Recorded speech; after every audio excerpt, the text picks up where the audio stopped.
I'm sure that this video is going to chafe some buttholes, but I don't care.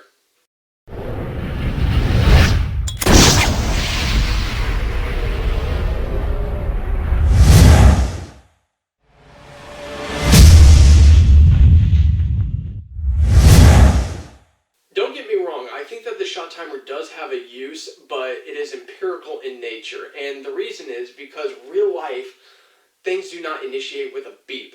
Except for like MMA, maybe some races, or something. Games initiate with beeps because it's a way of audibly telling everybody that things are initiating. There's no interpretation. It is simply how fast you can interpret an audible stimuli. So that's reality for you. And let's look at reality. You have initial contact for critical incidents anyways. Typically what you're going to have is initial contact. The few exceptions are ambushes, but those are still exceptions. Your environment is typically going to tell you things if you are actually aware of that, but that is a totally different video on awareness. But typically what's happening is there's initial contact. Maybe that's with them making contact with you or something. Maybe that's with you just visually noticing something. Maybe that's an audible stimuli. Then there's behaviors that are leading up to the critical incident. Maybe it's verbal assault or something of that nature. Maybe it's erratic behavior that is gesturing, prepositioning to charge with a weapon. Maybe that's reaching into their pockets for like police officers. Maybe that's people running out in an area, and maybe it's the alleyways or the markets being empty on a day it's usually busy for like the military, stuff like that. And then you have the critical incident. You have the bang. This is actually the point where you decide, I have to defend myself because, holy crap, this person's charging me with a knife, or, oh my goodness, they've got a gun. I've got to make a decision. I've got to act. So then you have the reaction. This is you acting after. You going through your reaction process after the initiation has already started. The commitment on the other party to do you harm. In your interpretation. It's all about interpretation. This area is all about interpretation. This is where you're interpreting, and this is where you're reacting. Okay? Because this is the point when you decide, I am under threat. And then you have to react. And then, of course, you have the end of the encounter eventually, however long that may take. Anyways, go ahead and put in the comments below how long, this is a second timeline, a 1 second timeline, how long in this do you think it takes for somebody to go through their OODA loop in a critical incident? We'll get back to that. So, my problem is that with shot timers, we're working from here onwards. Okay? I highly disagree with that training methodology because the problem is we see people getting religious with the shot timer, and it's a spillover from competition because everyone's like, well, I'm going to reload faster, I'm going to do this, I'm going to do that. Let's go ahead and look at what's happening with the shot timer and in our typical training environment where the shot timer is being used. It is incredibly sterile. There is no interpretation. There's no behaviors to interpret. So what is that beep doing? That is making the decision for you. That is interpreting the information for you. That is acting like your two O's, your observation and orientation. No, actually, it's acting as your decision. So all you have to do is act.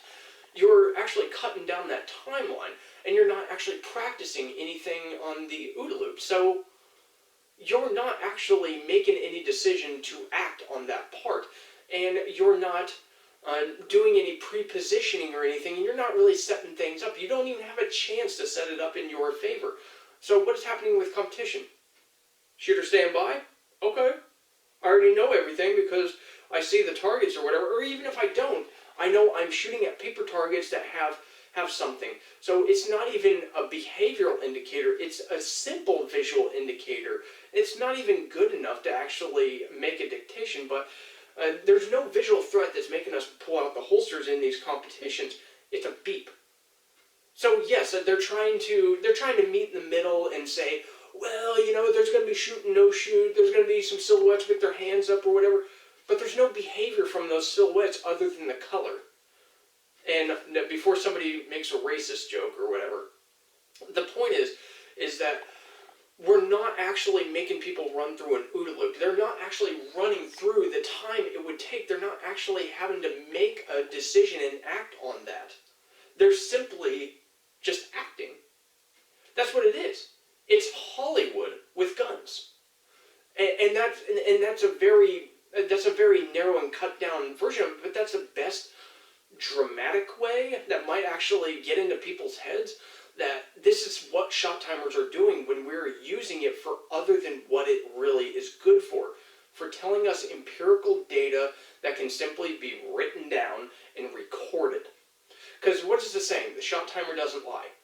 Actually, the shot timer does lie in the sense that it does not tell you how you are going to act in a critical incident, because there's none of this right here. Okay? There's no preparation for that. And what about after the end of the encounter? How's the shot timer preparing you for afterwards? You're involved in a critical incident. You have to get on 911. What are you going to do when the cops show up? They're probably given limited information. They just know that somebody was shot. So there's a firearm. Shots fired. Guess what? Everybody's showing up that can. And guess what? They're probably going to be expecting guns drawn. They're going to be expecting some trigger pulling to happen. Because guess what? That's the world we live in now, is cops are under threat.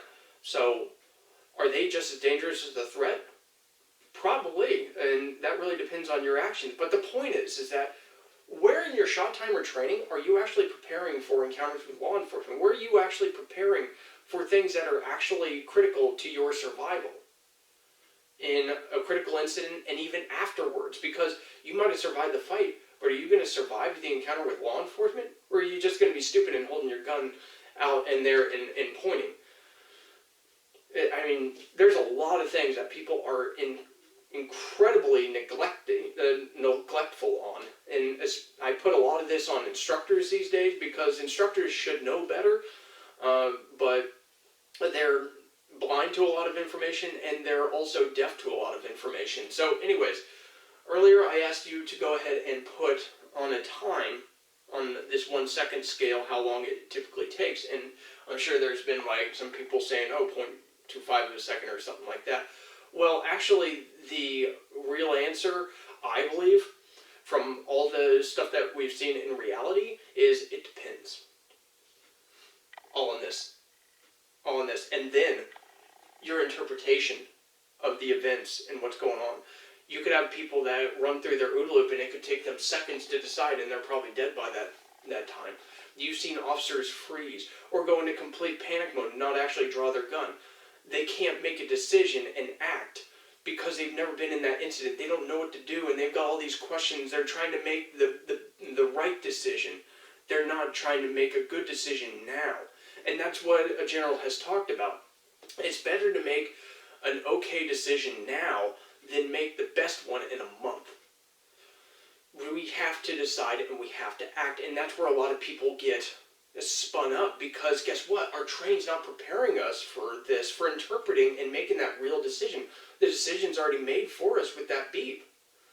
The decision's already made for us. On that beep, you're going to pull out your gun and you're going to shoot. How often in the real world does that beep actually occur in a critical incident? You have verbal encounters with people, yes, but even if you hear gunshots, you are going to do what? Boom! You're going to look for that. You're going to look and you're going to try to observe it, and you're going to orient towards it. You're going to make a decision on whether that gunshot was meant for you or somebody who was innocent, because maybe it's law enforcement engaging somebody that was threatening others or them. So you will have to make those visual interpretations. Okay? So we need to start training realistically. Shot timers are not absolutely useless. However, they're useless in the context of preparing for a critical incident. And it is really bad that people try to say, my reload time is this good. Well, how often are in critical incidents going dark just and having a timeout for you to do your reload so you can stare at your gun? Probably not, right? That's why I do not believe in staring at your gun while doing a reload, and I think that reload times are very, and draw times are very subjective to the context. Because you're already oriented towards the target for your stuff where you know where the target is, or you know the general area. Okay, it's somewhere downrange. Well, that simplifies things. All you have to do is identify it and act. That's simple as it is identify and act. There's no interpretation of behavior. So that's the problem, is there's no practice in that. And for reloads, a lot of people think, oh, well, I'll look at the gun and I'll get the gun back up and running. That's cool in a team setting, in a military setting where you know everybody in this house is going to die and I'm going to roll out and do my reload because I'm being covered. But when you're on your own, you're your own security. You take your eyes off that area for a short amount of time, you're robbing yourself of your ability to go through that OODA loop and save your life potentially from noticing a shadow or already being oriented in the direction of the threat. You lose that. Plenty of people have actually died on the streets. Officers, there's plenty of dash cam videos of officers looking the other way or looking at their gun trying to reload, and the person just runs around the vehicle and shoots them. It doesn't take long for somebody to maneuver and outflank you. All you have to do is take your eyes away from the threat for a second, because that's how you train. You train to look at your gun while you're reloading. Oh wait, you stumbled.